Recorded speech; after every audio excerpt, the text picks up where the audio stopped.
9:24 और 9:24, same time, same जगह, same ज़मीन, कल्याणी। वकील साहब के कोई भी व्यक्ति वहाँ जो दूसरे थे वो नहीं मरना, और सिर्फ इनके साथ के लोगों को गोली लगना। भीष्म पितामह कौन है? फिर मैं बोलूँगा तो मिर्ची लगेगी बहुत लोगों को। और अपराधियों को संरक्षण कौन देता है? इस मुजफ्फरपुर का भीष्म पितामह कौन है? मुझको लगता है कि यहाँ पर अच्छे लोगों का सम्मान कभी नहीं होता है, या तो रसूखदार पैसे या तो माफिया। मुजफ्फरपुर का मतलब क्या है? मुजफ्फरपुर का मतलब है कंप्लीट रूप से माफियाओं का एक शहर। जो एक चर्चा होती थी कभी कि मंटू शर्मा को गिरफ्तार करवा के किसने लाया या कौन थे, यह भी कई एंगल चर्चा शुरू हो गई। कल्याणी जमीन का चर्चा शुरू हो जाता है तो सवाल उठता है वकील साहब और वकील साहब के परिवार से पूर्णतः पूछताछ होनी चाहिए। खाली आगे गाली गलौज दे देना कि इस सरकार ने सब कुछ कोलैप्स हो गया। जो लोग ये बात करते हैं उन राजनेताओं और राजनीतिज्ञों से पूछिए, आपका हाथ और आपका पूरी जुबान रक्तपात, रक्त रंजित और रक्त चरित्र है या नहीं?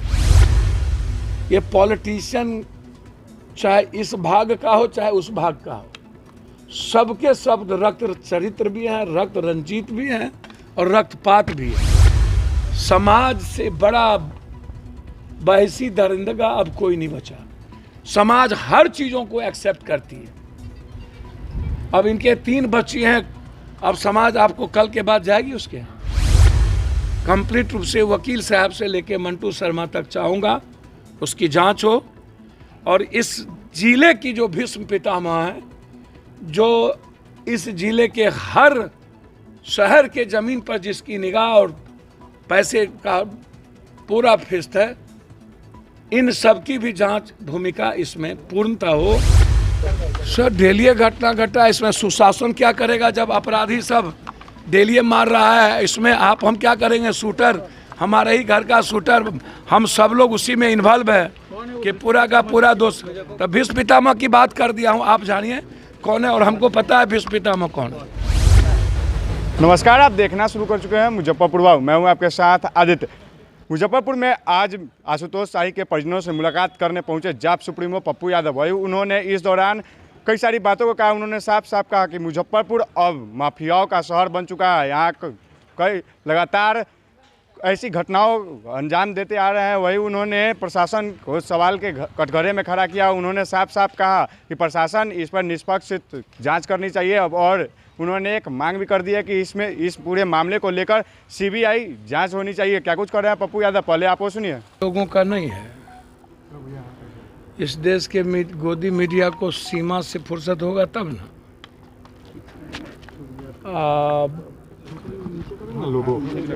और आम आदमी तो लगभग विचार मृतप्राय हो गई है। समाज जिस देश का मृतप्राय हो जाए, हो करने वाले के बारे में तो मैं कुछ कह नहीं सकता हूँ। 9:24 और 9:24, सेम टाइम, सेम जगह, सेम ज़मीन, कल्याणी।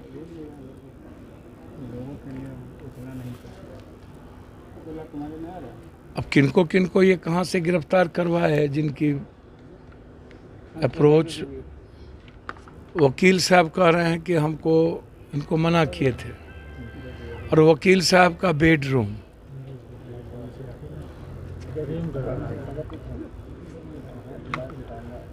वकील साहब के कोई भी व्यक्ति वहाँ जो दूसरे थे वो नहीं मरना,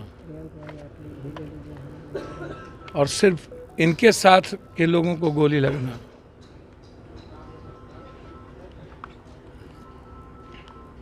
और 1 महीने में 4-4, 5-5 हत्या मुजफ्फरपुर में।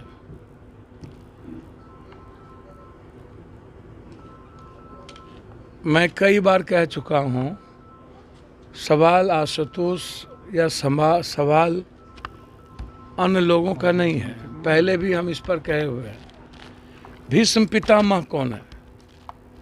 फिर मैं बोलूँगा तो मिर्ची लगेगी बहुत लोगों को। और अपराधियों को संरक्षण कौन देता है? इस मुजफ्फरपुर का भीष्म पितामह कौन है? जिनको राजनीतिक संरक्षण से लेकर सारा संरक्षण प्राप्त हो और सोसाइटी, आम आदमी सिर्फ अपराधियों को तवज्जो देता हो।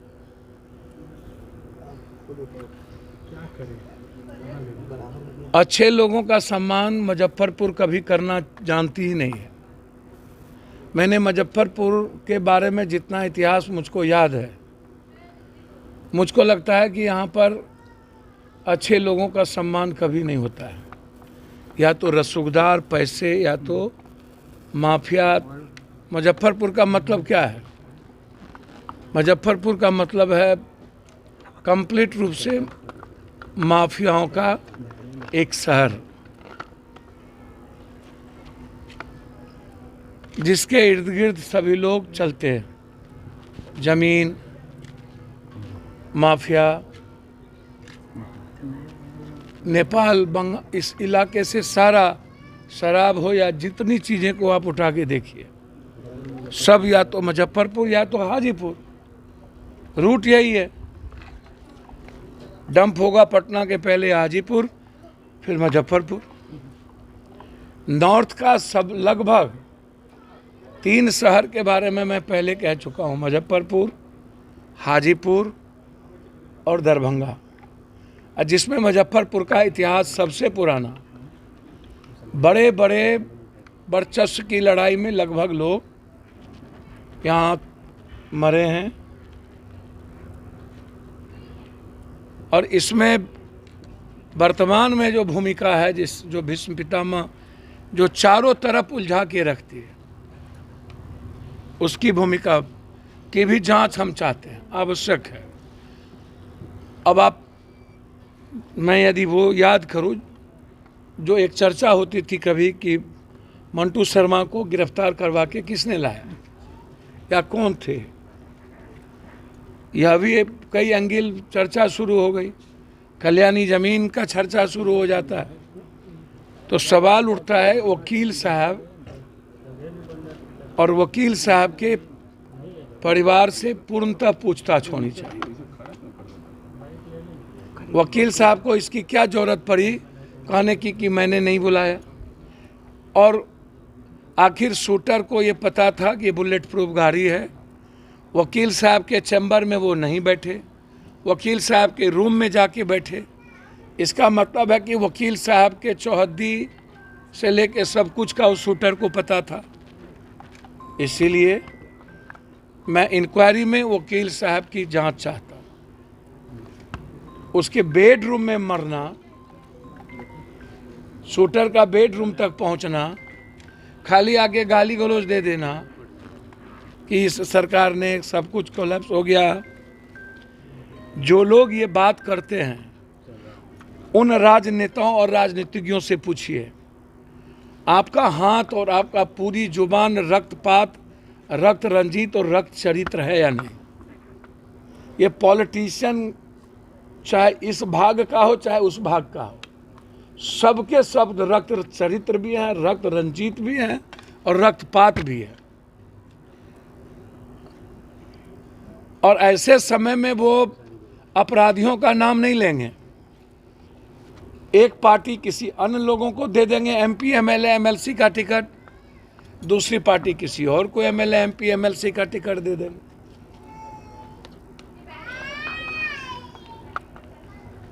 तो इसीलिए मैं बहुत क्लियर हूं, जो देश, जो समाज मणिपुर की घटना पर घर की महिलाएं, औरत जिस देश में ना निकल पाए, दुनिया में इससे बड़ी घटना कहीं घटी ही नहीं। हजारों लोगों के सामने 15 साल की बच्चियों के साथ सामूहिक बलात्कार और उसको हल्के में राजनीतिज्ञों के द्वारा लेना, 3 घंटे तक 2 माँ और बेटियों को नंगा रखना और आम आदमी के जिंदगी में जहर पैदा नहीं होना, और नाथूराम गोडसे को भी 47% लोगों ने भारत में स्वीकार कर लेना, मैं समझता हूं कि अब भारत की विचारधारा भी मृतप्राय हो गई। भारत का समाज दुनिया में इससे ज़्यादा गंदा और गंदगी, बलात्कार मैंने एक व्यक्ति 4 व्यक्ति को करते देखा। कल बेगूसराय में एक बच्ची को नंगा करके पीटा गया, बदन पर कुछ नहीं था, चिल्लाती रही, समाज देखता रहा, लोग नहीं बचा पाए। जब हम ऐसे लोगों को फांसी नहीं दे सकते, हमारा बस चले तो मणिपुर के उस भीड़ को LMG से समाप्त कर देने की जरूरत है, और उस भीड़ को दंड कर देने की जरूरत है जो बलात्कार करते देखा। उस आंख को नहीं रहना चाहिए, और इस देश के उस वहां के CM को आत्महत्या कर लेना चाहिए, यानी तो समाज को जहर दे देना चाहिए सुकरात की तरह। जो CM यह कहता हो कि 100 घटना ऐसी है और 76 दिनों के बाद, तो आप आशुतोष जी की बात क्या करिएगा? हवा में सब नंगे, हर डाल पर उल्लू बैठा, अंजाम में गुलिस्ता क्या होगा? शीशे के घर में रह करके पत्थर फेंकते हैं ये पॉलिटिशियन।